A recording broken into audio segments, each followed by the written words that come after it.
ग्रंथ चल रहा है राज्यवार्थिक। आचार्य भगवान भट्टाचार्य स्वामी जीव के लक्षण की चर्चा कर रहे थे। उपयोग जीव का लक्षण है, उपयोग जीव का लक्षण है और वो उपयोग कैसा है कल अपन ने देखा था। दो प्रकार के निमित्तों से उत्पन्न हुआ, बाह्य और अंतरंग निमित्तों से। बाह्य निमित्त भी दो प्रकार के और अंतरंग निमित्त भी दो प्रकार के।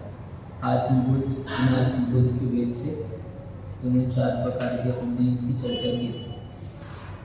तो अभ्यंतर आत्मभूत हेतु कहलाती है। इन हेतुओं के विकल्पों का यथासंभव आत्मा के सन्निधान होता है। ठीक, जितना जिसके पास जैसा जैसी होता है वैसा संभव जानना, यथासंभव इन हेतुओं का विकल्पों का जो है आत्मा के सन्निधान होता है। यथासंभव का तात्पर्य यह है कि इन सर्व हेतुओं का सन्निधान होने पर ही आत्मा का ज्ञानादि उपयोग हो, ऐसा नियम नहीं है। चारों बताए तो सभी हेतुओं का सन्निधान हो ऐसा नहीं। जैसे किसी के प्रदीप आदि के सन्निधान के बिना चक्षुर आदि के को विज्ञान में प्रवृत्ति होती है, यानी प्रकाश नहीं है तो भी उल्लू को क्या होता है, रात में दिख जाता है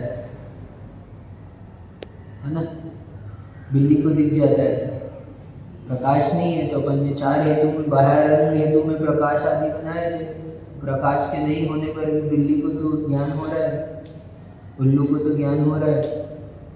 तो चारों हेतु हो ऐसा जरूरी है, यानी बहिरंग अंतरंग है लेकिन बहिरंग के पूरे सभी हो ऐसा नहीं।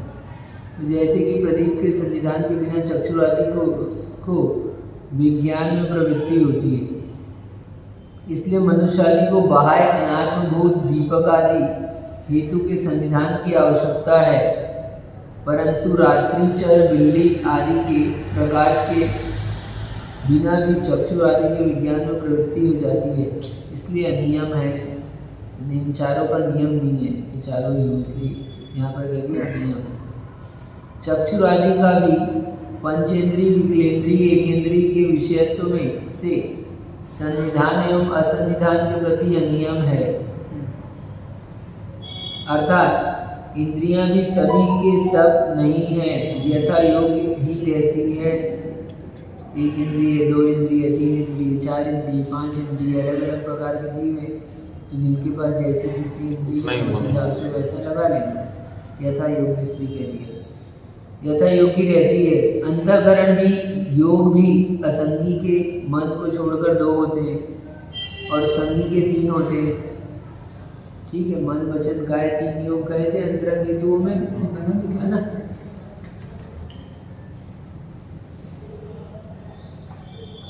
एक इंद्रिय पढ़ लिए समझ आ गया, नहीं ये पढ़ लो ना। एक इंद्रिय विग्रह गति प्राप्त जीव और समुद्घातगत सहयोग केवली के एक कायोगी होता है। क्या एक इंद्रिय जीव है उसके और विग्रह गति को प्राप्त जीव है जो उसके, समुद्घातगत जो सहयोग केवली है उनके केवल एक कायोगी होता है। एक इंद्रिय जीव है उसके पास वचन की ताकत नहीं है, मन भी नहीं है उसके पास में, तो उसके कौन सा योग है, काय योग। और जो विग्रह गति में प्राप्त जीव है, यानी अभी मरण करके दूसरी जगह जन्म लेने वाला है बीच के टाइम में, वो उसके पास काय योग है, मन वचन वहाँ भी नहीं है। और जो समुद्घात केवली है, केवली भगवान समुद्घात करते हैं, आत्म प्रदेश बाहर निकलते हैं, बताया था शायद चला था प्रकरण आत्मा के प्रदेश। तो उनके समुद्घात की अवस्था में भी एक काय योग होता है।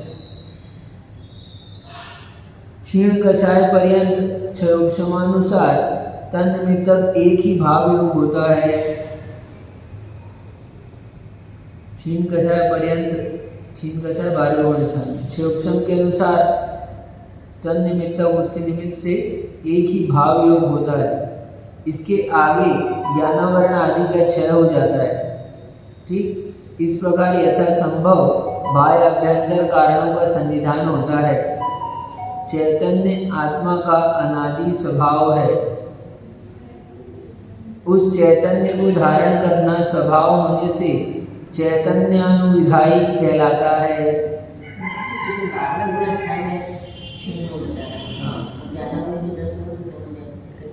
नहीं, 12वें गुण स्थान में मोह नहीं है, इसलिए कह रहे क्षीण मोह। 10वें गुण स्थान के अंत में वो मोह निकल्प का नष्ट करके 12वें गुण स्थान में पहुंचा है। अब वो 12वें गुण स्थान के अंत में 3 कर्म का नाश करेंगे। ठीक, अब यहाँ पर कह रहे हैं तो चैतन्य अनुविधायी कहा था। अब क्यों कह रहे हैं चैतन्य अनुविधायी? क्योंकि चैतन्य जो है आत्मा का अनादि स्वभाव है और उस चैतन्य को धारण करना स्वभाव होने से चैतन्यानुविधायी कहलाता है। जैसे दृष्टांत दे दिया, स्वर्ण के अनुविधायी होने से कंकण कुंडल आदि के विकार पर्याय भी स्वर्ण ही कहलाते हैं। इसलिए उपयोग जो है वो चैतन्य का अनुविधायी चैतन्य ही कहलाता है। तो भाव का क्षय हो सकता है लेकिन चैतन्यता का क्षय नहीं हो सकता है, वो अनंत से अनंत तक चलता रहेगा। हाँ, भाव का क्षय यानी कौन से भाव का? जो ज्ञान है और जो ज्ञान का नहीं होगा, क्योंकि ज्ञान जो है यही उपयोग चैतन्य में ही, चैतन्य इसी का नाम है चैतन्य तो है ना। अन्य जो ये बाहरी ज्ञान इनका अभाव हो जाए, मति शुद्ध ज्ञान आदि इनका अभाव हो जाए। तो ज्ञान सहज गुण जो अपन ने देखा था, गुण देखा था ना, गुण त्रैकालिक आप नहीं आए थे उससे, आपने मिस कर दी वो क्लास। हमने आत्मा और सर्वज्ञ में लगाए थे अपन ने। आत्मा उनका गुण सहज ज्ञान, उनकी पर्याय केवल ज्ञान, याद है? तो सहज गुण जो है, गुण की अवस्था पर्याय है, अभी उनकी केवल ज्ञान पर्याय हो गई है, लेकिन गुण कौन सा है? तो सहज गुण है, सहज ज्ञान गुण। लगाया था ना?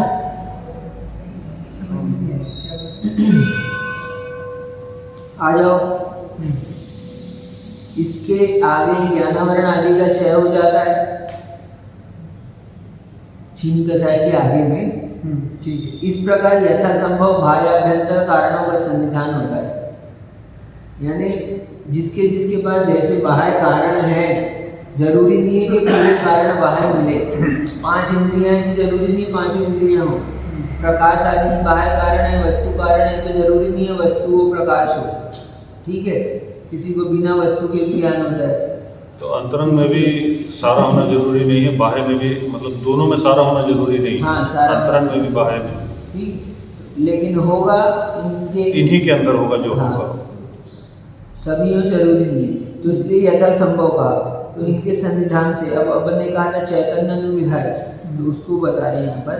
चैतन्य जो है आत्मा का अनादि स्वभाव है। ठीक है, ज्ञान दर्शन जो है आत्मा का अनादि स्वभाव है। आत्मा में अनंत गुण है, उस अनंत गुण में ये 2 ही गुण जो है चैतन्य स्वरूपी है, जो निधन करते हैं, संवेदन बाह्याभ्यंतर कारणों का सन्निधान होता है। हाँ, तो ये 13वें गुण स्थान यानी ज्ञानावरण का क्षय हो गया, उसके बाद ये बाह्याभ्यंतर कारणों का सन्निधान है। अपन ने कारण देखे थे 2 प्रकार के। हाँ, आत्मा अनात्मा, बाह्य और अभ्यंतर कारण देखे थे 2 प्रकार के। वो बाह्य कारण भी 2 प्रकार के थे, आत्मभूत और अनात्मभूत। तो जरूरी नहीं है कि सभी कारण रहें उपयोग के लिए। बाह्य कारण नहीं होने पर भी उपयोग होता है। हाँ, ठीक। हाँ, और अंतरंग कारण भी नहीं होने पर भी उपयोग होता है। कौन से अंतरंग कारण? क्योंकि केवली के माने काय योग होता है, बता दिया। योग बताए थे, द्रव्य योग, इसलिए योग का भी यहाँ पर चर्चा है। और फिर अपन ने अंतरंग में ज्ञानावरण आदि के क्षोभसम को देखा था।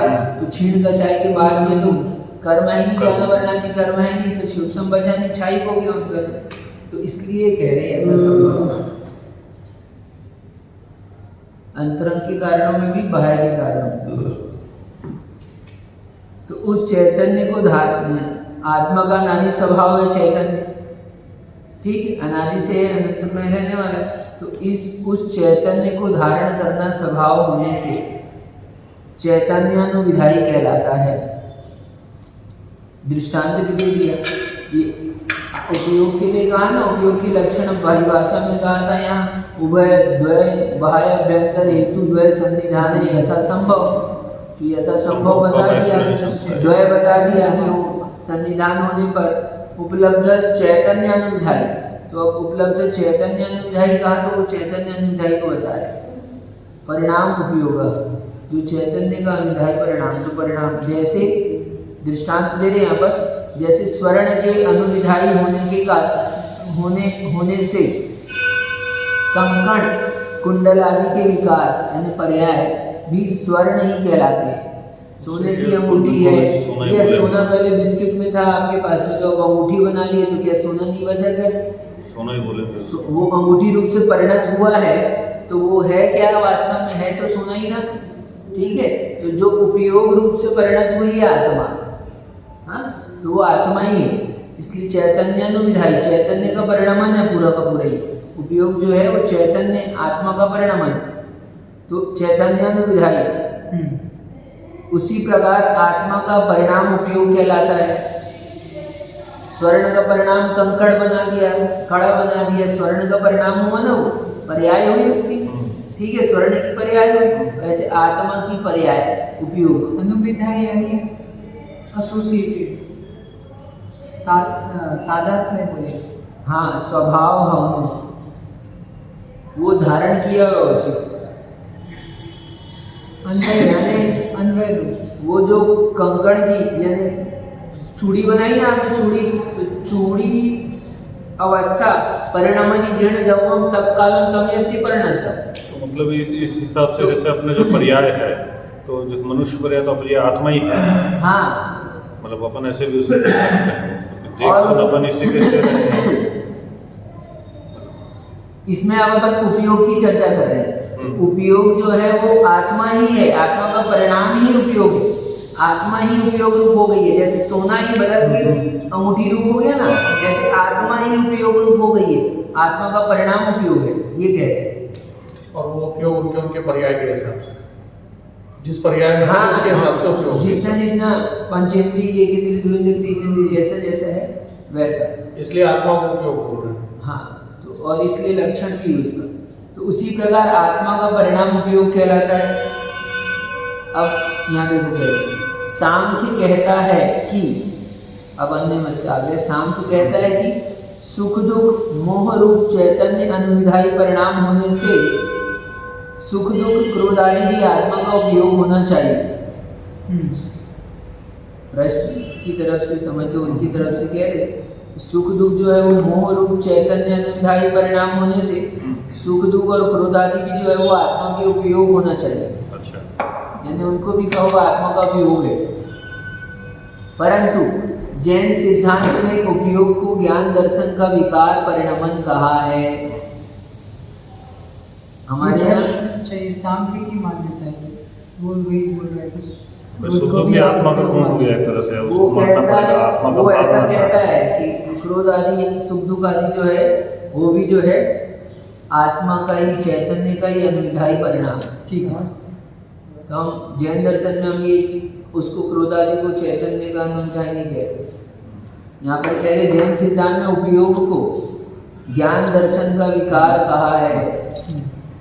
यानी उपयोग जो है ज्ञान दर्शन ही है ना, ज्ञान ही उसको परिणत हुआ है, तो ज्ञान दर्शन का विकार, ज्ञान दर्शन की अवस्था है। यह परस्पर विरुद्धता है। ठीक है, किसकी विरुद्धता है? उनकी भी और हमारी विरुद्धता परस्पर। सांख्य के प्रति उत्तर, यह कोई दोष नहीं है।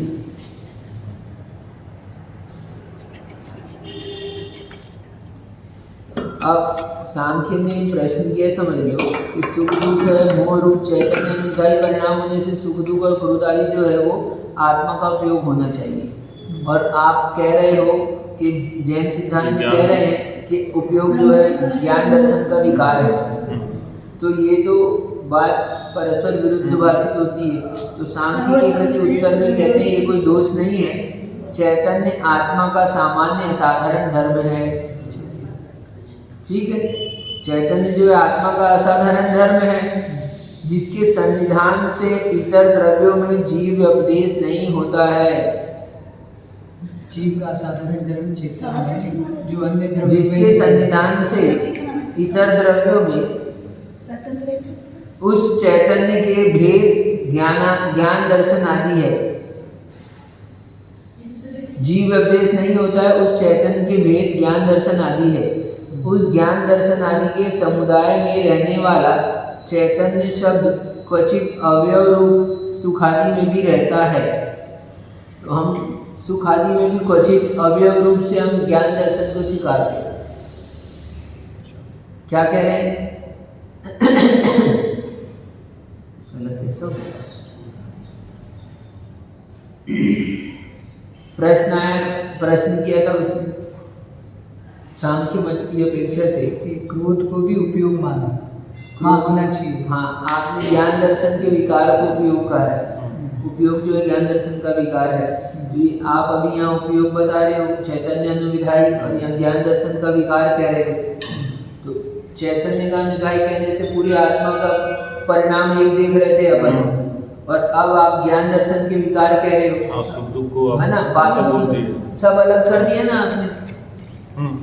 ठीक है, पहले आत्मा को परिणाम को ही उपयोग कह रहे थे, और अब जो है वो ज्ञान गुण के विकार को ज्ञान दर्शन का परिणामन उपयोग है।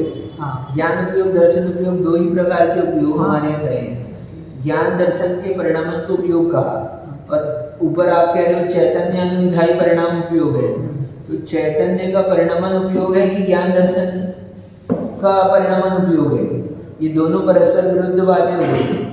लेकिन वो ज्ञान को अभाव में देख रहा है, इसलिए इस तरह का प्रश्न उठ रहा है। वो सोचता है नहीं, कि एक मिनट, अपन कह रहे देखो ये चैतन्य है ना, ठीक है, ये चैतन्य ही परिणाम, इसका परिणाम हुआ ये उपयोग। दो प्रकार के निमित्तों से ये तैयार होने वाला परिणाम उपयोग है। यानी कि स्वर्ण ये बदल गया अंगूठी के रूप में, ठीक है, स्वर्ण ही अंगूठी पने को प्राप्त हुआ है। ये बात समझ में आ गई। चैतन्य अनुविधायी परिणाम उपयोग, इसकी चर्चा चली हमारी, ठीक है। तो अब सांख्य कह रहा है कि सुख दुख मोह आदि चैतन्य के अनुविधायी है। सुख दुख जड़ में तो नहीं पाए जाते, चैतन्य में ही पाए जाते, चैतन्य के अनुविधायी है। और सुख दुख आदि क्रोध आदि भी आत्मा में उपयोग होना चाहिए, ये भी उपयोग होना चाहिए। और आप कह रहे हो जैन सिद्धांत में कह रहे हैं कि उपयोग जो है, अब उपयोग को कह रहे हैं कि जिनके उपयोग को ज्ञान दर्शन का विकार करें। अब हम कह रहे हैं ज्ञान दर्शन,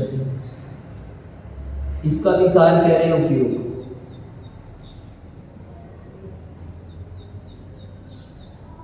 पहले पूरे चैतन्य का कह रहे थे अखंड, अब चैतन्य का अवयव है। तो चैतन्य तो कंप्लीट आत्मा पूरी एक हुई ना, उसमें ज्ञान दर्शन तो एक विशेष अवयव हो गए, ये अवयव हो गए।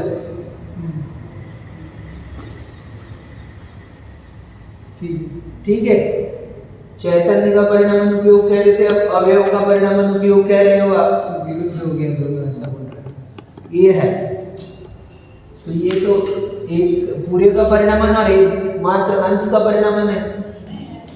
तो आप कैसे कह रहे हो? ये तो विरुद्ध हो गया ना।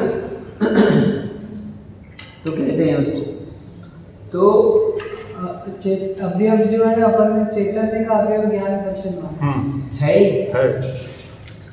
मतलब उनके हिसाब से सुख दुख जो है वो आत्मा का एक तरह से वो होना चाहिए, आत्मा को होना चाहिए उनका। नहीं, उन्होंने हमारे इस पे प्रश्न उठाया, सुख दुख तो वहाँ पर उन्होंने बात करके कही है ऐसे। अच्छा, एग्जाम्पल दिए है उसका। हाँ, यानी आपने इसको अब ज्ञान दर्शन के परिणामन को उपयोग कहा ना।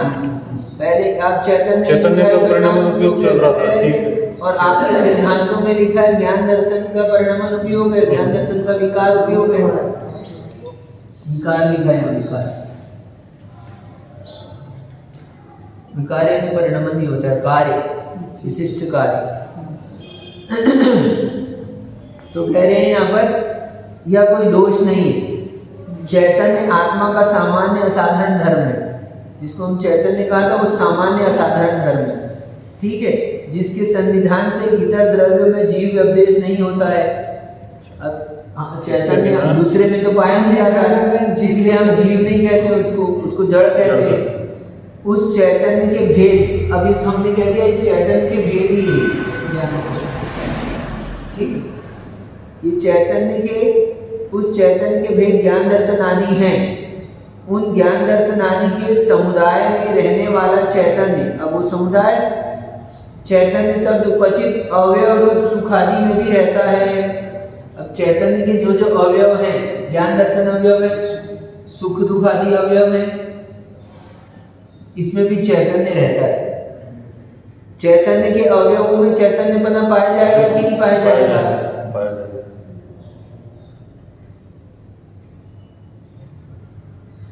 ये चैतन्य आत्मा का धर्म है, आत्मा का असाधारण धर्म है।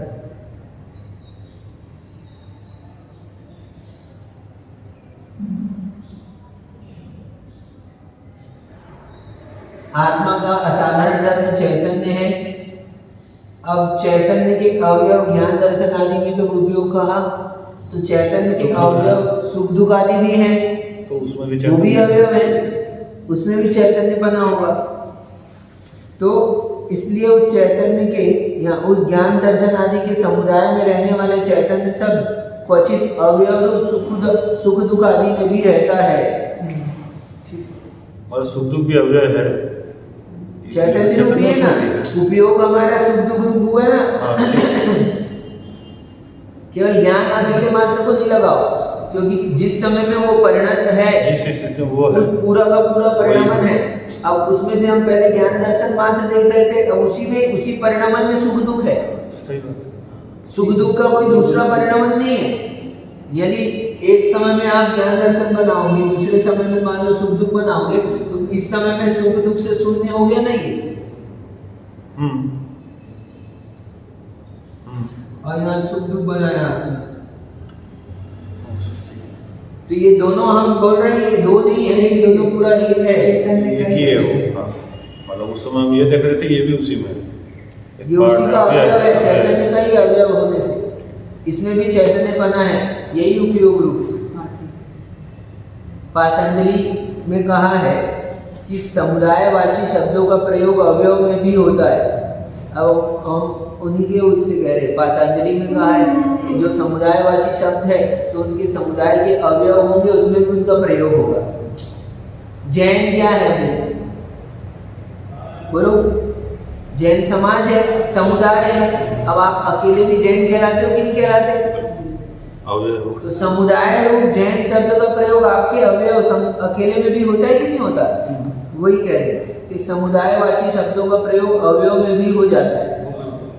यहाँ समुदाय का ग्रहण किया गया है, इसलिए उत्तर सूत्र में उस उपयोग के भेद ज्ञान दर्शन की पर्याय ग्रहण की गई है, है ना।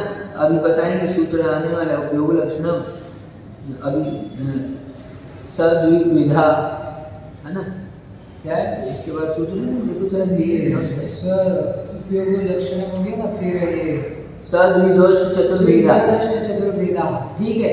तो ये हम उपयोग की भेद करके बता रहे हैं, मतलब उनके। तो यहाँ पे कह रहे हैं समुदाय का ग्रहण किया है। अब यहाँ पर हमने जो यहाँ पर उपयोग लक्षणम कहा है, हमने समुदाय रूप को ग्रहण करके कहा है। अब उसका भेद करेंगे तो क्या होगा?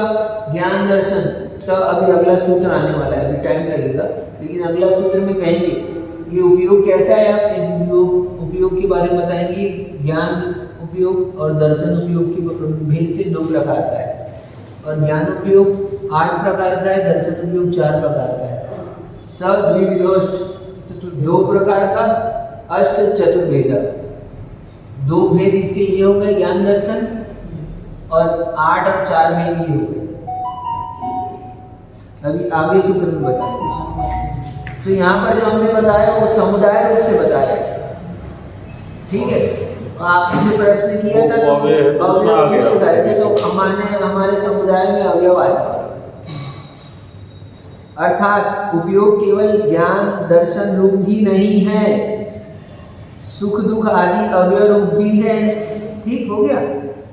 इसलिए सुख दुख आदि को उपयोग रूप कहने में तथा ज्ञान दर्शन को उपयोग कहने में कोई विरोध नहीं है, ठीक है।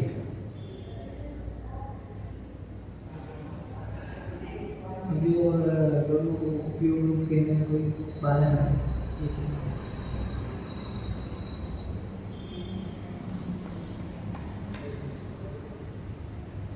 सुख दुख आदि मोह चैतन्य अनुध्याय परिणाम होने से सुख दुख क्रोध आदि भी आत्मा का उपयोग होना चाहिए।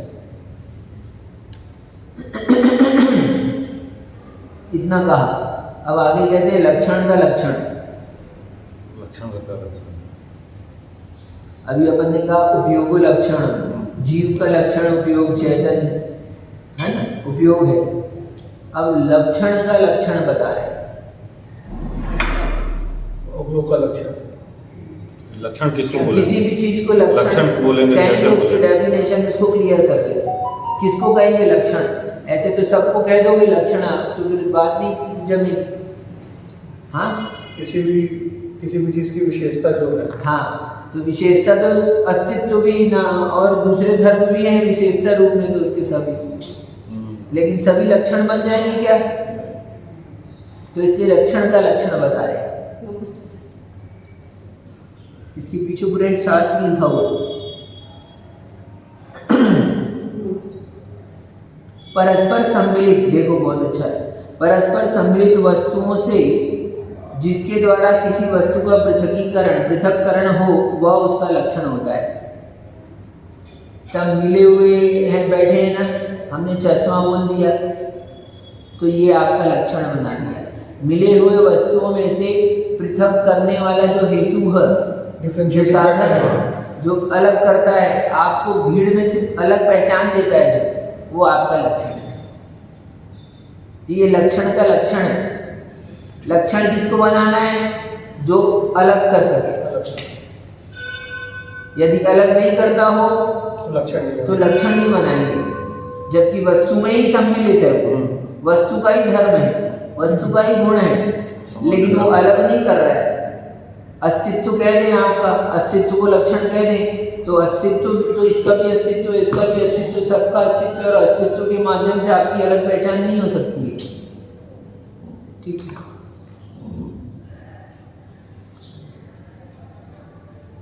कुछ मतलब फिर हाँ, ये जैसे जो लक्षण हुआ वो असामान्य असाधारण धर्म हो गया। हाँ, बहुत सुंदर, बस।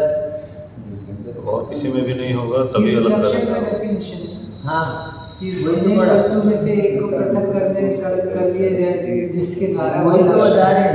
नहीं, मैं वही बोल रहा हूँ। लक्षण का डेफिनेशन, लक्षण बदलता रहेगा हमेशा।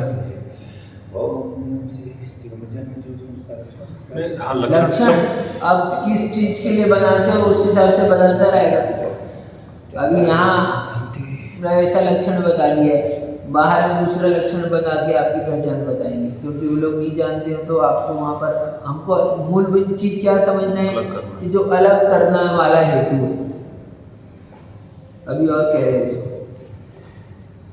भिन्न भिन्न स्वभाव होने पर भी बंध परिणाम के अनुविधान से तथा परस्पर प्रदेश के अनुप्रवेश से सम्मिलित वस्तु के पृथक्करण को लक्षण कहते हैं। भिन्न भिन्न परिणाम है सबके, भिन्न भिन्न स्वभाव होने पर भी बंध परिणाम में अनुविधान से, ठीक है, परस्पर प्रदेश में अनुप्रवेश है। जीव और कर्म एक में एक मिले हुए हैं ना। ये बात कहाँ से चल रही है? वहाँ से चल रही है। मोह का उदय, औदैहिक भाव है। मदिरा होने पर जीव की पहचान कैसे करेंगे? तो उपयोगो लक्षणम कहा। तो उपयोगो लक्षणम कहने के बाद अब यहाँ पर कह रहे हैं इसलिए कि परस्पर अनुप्रवेश है। जीव और आत्मा, आत्मा और कर्म एक में है, एक प्रदेश है, वो भिन्न प्रदेश में नहीं है। तो एक अनुप्रवेश होने पर, सम्मिलित होने पर उनको पृथक करने का जो विधान है, अनुविधान है, वही लक्षण है। स्वभाव दोनों का अलग अलग है। कर्म का स्वभाव अलग है और आत्मा का स्वभाव अलग है। और भिन्न स्वभाव होने पर भी लेकिन बंध की अपेक्षा से क्या है? एकत्व है ना। एकत्व कहा था। तो परिणाम के अनुव्यान से परस्पर प्रदेश अनुप्रवेश सम्मिलित वस्तु के पृथक्करण को लक्षण कहते हैं। उन्हें पृथक करने का जो करण है, साधन है, वो लक्षण है। जैसे सोना और चांदी की मिली हुई डली में बंधत्व के प्रति एकत्व होने पर भी वर्ण, पीत आदि, रंग, प्रमाण, वजन आदि असाधारण धर्म उस सोना चांदी का भेदक होता है। सोना चांदी की डली मिलाकर एक बना दी अपन, कहलाएंगे क्या, एक। तो ऐसे ही आत्मा और कर्म दोनों मिलकर क्या हो गए हैं, एकत्व को प्राप्त है। बंद अवस्था में एकत्व है तो इसलिए एक, लेकिन इनका लक्षण अलग अलग है। सोना अलग है, पीतत्व गुण वाला है, चांदी श्वेत गुण वाली है। सोने का वजन अधिक होता है, चांदी उससे हल्की होती है वजन में, है ना। तो ये इनकी पहचान है, अलग अलग है। तो ऐसे ही आत्मा और कर्म, मूल चीज कहाँ चलना है अपने को, आत्मा और कर्म में लगा के चलना है। तो उसी प्रकार शरीर और आत्मा में बंधन की दृष्टि से परस्पर एकत्व होने पर भी ज्ञान आदि उपयोग उसका भेदक आत्मभूत लक्षण है।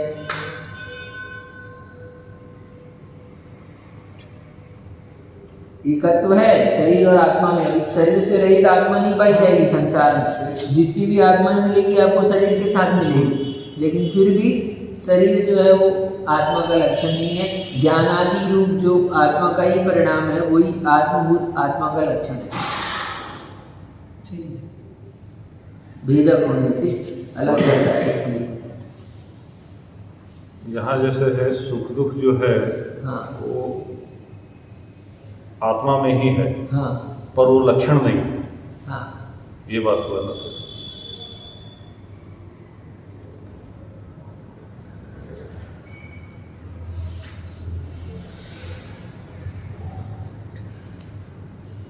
सुख दुख को भी लक्षण अपन बना सकते हैं, पर अभी इस चर्चा में नहीं बना सकते ना। हाँ। नहीं, ऐसे में भी कि जैसे अब सुख दुख को लक्षण, इसमें सुख दुख नहीं होता है, भूतगलों से अलग करना है। इसमें सुख होता है क्या, इसमें सुख नहीं होता, इसमें दुख होता है क्या। तो फिर परम शुद्ध अवस्था में कैसे काम करेगा लक्षण पे। फिर वो वहाँ भी सुख होता है ना, वहाँ अनंत सुख है आत्मा में। इसे लक्षण हमेशा बदलते रहेंगे। वहाँ सुख है ना, वहाँ भी सुख है, वहाँ सुख नहीं है ऐसा नहीं है। ज्ञान के कारण, क्योंकि सुख दुख तो हमने उपयोग को ही सुख दुख कहा है। अभी उपयोग को जो लक्षण कह रहे हैं ना, उपयोग जो है ना केवल ज्ञान और दर्शन रूप उपयोग नहीं है, सुख दुख भी उपयोग के ही अवयव है। तो किससे किसको पृथक करना उसके लक्षण का बस किया जाएगा। उसके लिए वो चेंज होते जाएगा। ठीक है, चेंज होता रहेगा। हाँ। और जैसे यहाँ महिला पुरुष हो गए, अभी आपका लक्षण बना दिया प्रयोजन बदलेगा। अभी आपका लक्षण बना दिया पुरुष, तो आप इन महिलाओं से अलग हो गए। अभी आपका फिर लक्षण बना दिया युवा, आप इनसे अलग हो गए। पहले सबसे अलग करना था तो पुरुष लक्षण कर दिया, अब पुरुष में भी आपको इनसे अलग करना है तो अब युवा लक्षण कर दिया। सही, प्रयोजन के हिसाब से बदलते रहेगा। भेदक होना चाहिए। तो यहाँ आत्मा और शरीर एक में जो है नाम के संसार में, तो उनको अलग कर रहे हैं। तो आत्मभूत और अनात्मभूत के भेद से लक्षण दो प्रकार का है। अब इसको कल पढ़ेंगे, है ना। पढ़ लेते हैं थोड़ा सा 2 लाइन। उष्णता और दंड के समान अग्नि की उष्णता आत्मभूत है और दंडी पुरुष का भेदक दंड अनात्मभूत लक्षण है। उपयोग आत्मा का आत्मभूत लक्षण है, इतना बताना है। जो हम उपयोग कह रहे हैं वो आत्मा का आत्मभूत लक्षण है। कैसे, दृष्टांत दे दिया, अग्नि में उष्णता अलग करके बता सकते हो क्या, अलग की जा सकती है क्या। लेकिन चश्मा आपका लक्षण बना दे तो ये अनात्मभूत लक्षण है, ये तो अलग हो सकता है, अलग है, ठीक है, वो बदल भी सकता है। लेकिन आत्मभूत लक्षण है वो नहीं बदलेगा, वो नहीं बदलेगा। ठीक, तो इसलिए उपयोग जो है वो आत्मा का आत्मभूत लक्षण है। इतना बताया। अब कल और चर्चा चलेगी अभी, और इसमें पूरा बहुत सारा वर्णन है। अभी इस उपयोग के संबंध में बात करेंगे, फिर उपयोग के भेद बताएंगे। नमो देवता नमो सिद्धार्थ नमो माया।